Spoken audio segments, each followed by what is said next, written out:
antique American cars. Hemingway's home for 20 years. Havana, just 90 miles from the U.S. Remember that Cuba is more close to the United States than God.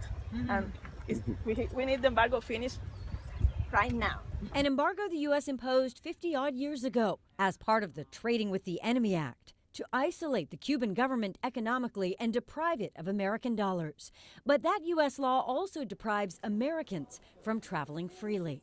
Walking through Old Havana, you can hear tourist groups from all over the world. You hear languages in Spanish and German and French. In fact, 2 Spanish-speaking people came up and asked and said, wait a minute, I thought Americans weren't allowed to travel to Cuba. True before last year, when President Obama legalized travel to the island and more than 100,000 Americans poured in.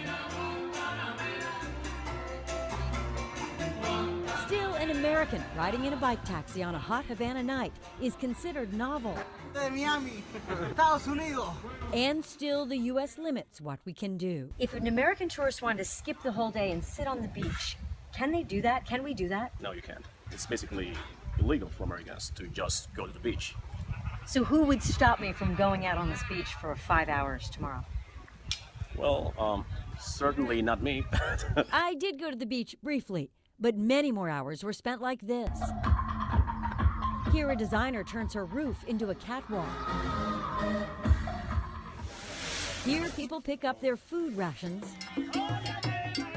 And here, an artist dramatically transforms a neighborhood. U.S. rules require a, quote, full-time schedule of educational exchange activities intended to enhance contact with the Cuban people, even the tiniest Cubans. And the itsy bitsy spider went up the spout again. One university economist apologized we were required to listen to his lecture instead of enjoying a cocktail on the patio. He called our limited Cuba travel one hole in a Swiss cheese embargo that Cubans want to melt away. We are meant to be friends because we are quite close. You like our music, you like our art, we love your art. Why should we be enemies? We are meant to be friends.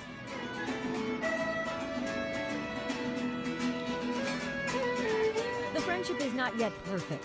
American credit cards don't work in Cuba.